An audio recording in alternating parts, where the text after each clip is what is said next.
Bismillahirrahmanirrahim.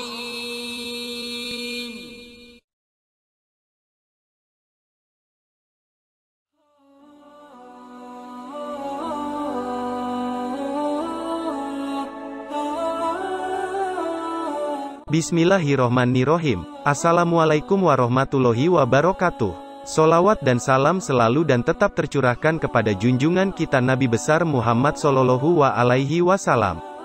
Harapan dan doa saya, semoga saudaraku semuanya selalu diberikan kesehatan, dilapangkan rezekinya, diampuni dosa-dosanya dan dipanjangkan umurnya. Amin, ya Rabbal Alamin.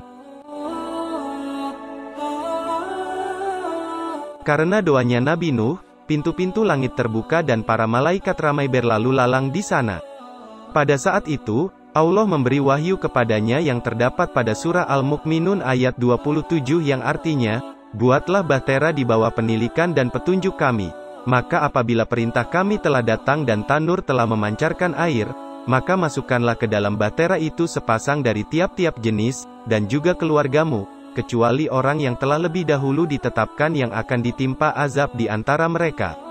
Dan janganlah kamu bicarakan dengan aku tentang orang-orang yang zalim, karena sesungguhnya mereka itu akan ditenggelamkan.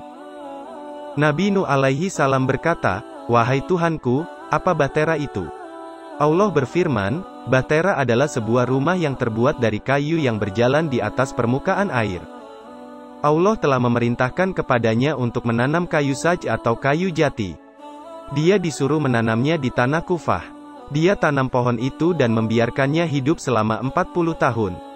Allah memerintahkan kepada langit untuk tidak menurunkan setetes air pun dan memerintahkan kepada bumi untuk tidak menumbuhkan apapun. Pada masa itu, tidak ada setetes pun air yang turun dari langit. Tidak ada satu tanaman pun yang keluar dari bumi.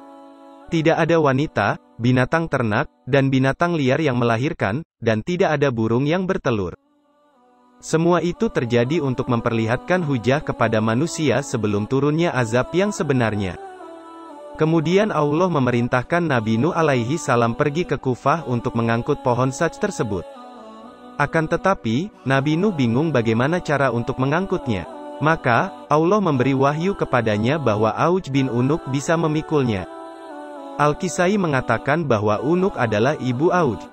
Dia adalah salah satu dari anak Adam yang buruk penampilannya dan jelek perawakannya. Dia seorang ahli sihir yang mahir. Setelah setahun melahirkan Auj, dia meninggal dan Auj tumbuh menjadi orang yang sangat besar tubuhnya, tingginya bisa mencapai 600 siku orang dahulu, yaitu sama dengan 1,5 siku orang sekarang, dan lebarnya seukuran itu, sampai-sampai ada sebuah riwayat ketika angin topan datang, angin tersebut tingginya tidak melebihi lutut Auj. Bisa dibayangkan, setinggi itulah Auj itu. Apabila dia duduk di atas gunung, dia mengulurkan tangannya ke dalam laut untuk mengambil ikan, dan kemudian memanggangnya di bawah sinar matahari. Dan ketika dia marah kepada sebuah penduduk kampung, dia mengencingi mereka sehingga mereka tenggelam dalam air kencingnya. Menurut sebuah riwayat, Auj menguasai sebuah penduduk kampung. Penduduk itu pernah berkata kepadanya, "Kami akan membuatkanmu baju gamis, tetapi kami tidak akan mengambil upahnya darimu kecuali setelah 1 tahun." Mulailah penduduk kampung itu membuatkannya gamis dari bahan katun. Setelah selesai, mereka memakaikan gamis itu kepadanya. Kemudian Auj pergi meninggalkan mereka. Setiap kali dia lewat ke kampung mereka, dia ingat akan utangnya ke mereka. Maka, dia pun tidak jadi datang kepada mereka dan tidak pernah lagi masuk ke perkampungan mereka karena takut akan utangnya yang belum dilunasi. Pernah diriwayatkan bahwa Auj bin Unuk hidup sampai umur 4.500 tahun. Dia masih hidup hingga zaman Musa.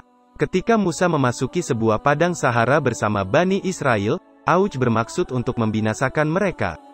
Dia mendekati pasukan tentara Musa untuk mengetahui jumlah mereka. Dia mendapatkan mereka hanya kumpulan orang dalam 1 farsah. Lalu dia pergi ke sebuah gunung dan kemudian mencabut gunung itu dari bumi. Gunung itu dibawa di atas kepalanya dan datang untuk menimpakannya ke tentara Musa tersebut. Pada saat itu, Allah mengutus burung hudhud yang paruhnya diciptakan dari besi. Burung hudhud itu turun di atas batu tersebut dan mulailah mematukinya hingga membuatnya berlubang. Lalu ia turun ke pundaknya Auj, dan kemudian masuk ke dalam mantelnya hingga Auj tidak bisa bergerak.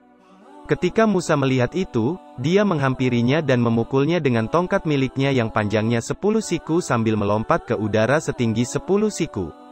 Tingginya Musa adalah 10 siku, jadi, pukulannya ke betis Auj pun tidak sampai.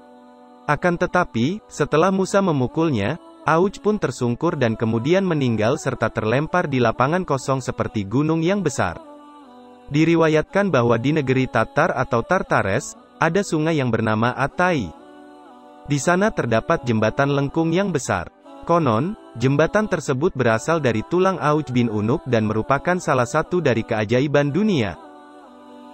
Sahabat beriman yang dirahmati Allah, itulah kisah Auj bin Unuk yang membantu Nabi Nuh alaihi salam untuk mengangkut kayu. Demikian kisah yang saya sampaikan ini, semoga bermanfaat untuk kita semua. Amin, ya Rabbal Alamin.